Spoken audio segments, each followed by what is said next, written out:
लाख आबादी वाली जनता है, उनकी उम्मीदों पर खरा उतरने वाला ये बजट है। ये बजट किसान के हित में है, बागवान के हित में है। ये बजट युवाओं और महिलाओं के हित में है। महिला सशक्तिकरण पर इसमें विशेष जोर दिया गया है। हिमाचल प्रदेश के जो हमारे सीनियर सिटीजन्स हैं, उनको इसमें जो है वो लाभ प्रदान किया गया है। आम गरीब जनता को लाभ प्रदान किया गया है।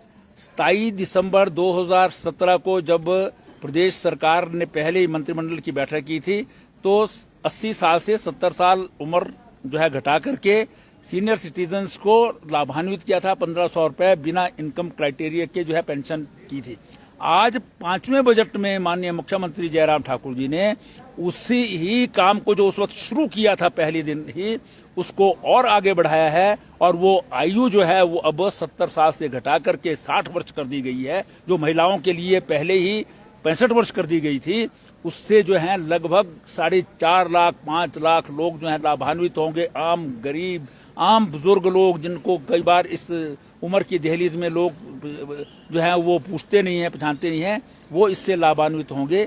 60 यूनिट तक बिजली खपत जिनके घर में होती है, जो 1 बल्ब जलाते हैं, 2 बल्ब जलाते हैं, आम गरीब जनता है, उनका जो है वो 60 यूनिट तक की बिजली फ्री कर दी गई। जीरो जो है वो बिलिंग जो है वो उनकी होगी। तो ये कांग्रेस को तकलीफ पहुंचाने वाली चीज ही है। हर चीज जो है, जितने हमारे जो है जनप्रतिनिधि हैं, पंचायती राज संस्थाओं के लोग हैं, हमारे नगर निकायों के लोग हैं, उन सबके मानदेय बढ़ा दिए गए हैं। और इसी सरकार के समय जो है वो मानदेय बढ़े हैं। और यहाँ तक कि जो विधायक प्राथमिकता में काम होते हैं नाबार्ड के, जो पहले 80-85 करोड़ तक जो है वो इनकी सरकार में थे, वो बढ़कर के 135 करोड़ रुपए हो गए थे। इन्हीं के बहुत सारे विधायकों के जो है आगे काम बंद हो गए थे, वो माननीय मुख्यमंत्री ने बढ़ाकर के 150 करोड़ जो है लिमिट कर दी है उसकी। और विधायक निधि, ये सरकार जो है वो अपनी पार्टी के हित में जो है वो काम करते हुए किसी दूसरे दरवाजे से अपने पार्टी के विधायकों को पैसा दे सकते थे, लेकिन लोकतंत्र में विश्वास करते हैं, इसलिए पूरे के पूरे विधायक, चाहे वो कांग्रेस का है, सीपीआईएम का है, बीजेपी का है, सबको अपने अपने विधानसभा क्षेत्र में विकास कार्यों के लिए एमएलए लैड्स में 2 करोड़ कर दिया गया है। जो कभी 1 करोड़ 10 लाख था, 90 लाख इन 5 वर्षों में बढ़ाया गया है जयराम सरकार के द्वारा। तो इसलिए समाज का प्रत्येक वर्ग जो है इससे लाभान्वित हुआ है।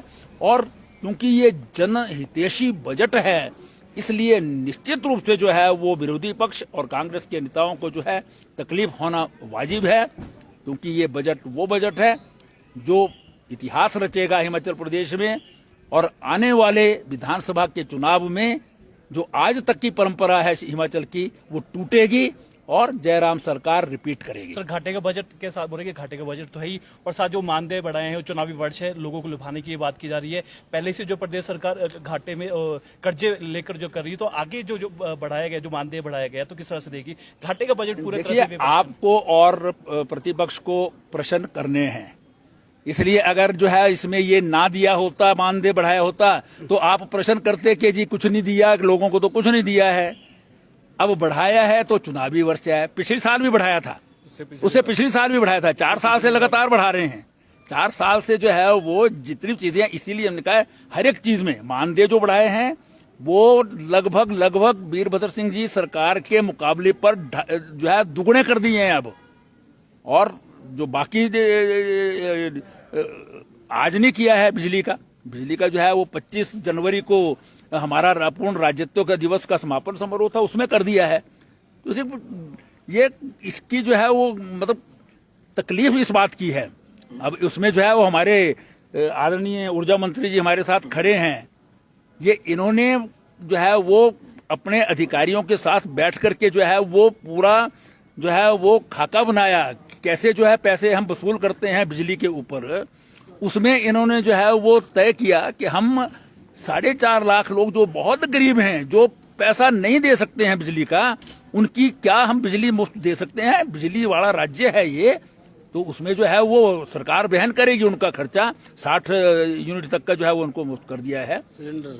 और इसी प्रकार से जो गरीब घर में जिनके पास जो है वो लकड़ी के अलावा कोई और दूसरा चारा नहीं होता था, आंखें और अपने जो है वो लंग्स को खराब करने के अलावा धुएं से, उनको सिलेंडर दिए पहले उज्ज्वला योजना में, और हिमाचल में उसमें एडिशन की गई गृहिणी सुविधा योजना के दौरान, और अब 3 सिलेंडर दिए जाएंगे उनको। आखिरी क्वेश्चन सर, ओपीएस के बारे में उनका, ओपीएस के बारे में ओपीएस के बारे में भी करना मुल्क के जो है लोग जो 216 दिन हो गए उनको पूरा नहीं। देखिए, बजट जो पेश किया है उसके ऊपर प्रश्न होता है, लेकिन आप प्रश्न कर रहे हैं, फिर भी ओपीएस के ऊपर भी माननीय मुख्यमंत्री जी ने पहले भी घोषणा कर दी थी, आज बजट के समय भी घोषणा की है कि मुख्य सचिव की अध्यक्षता में समिति गठित की गई है।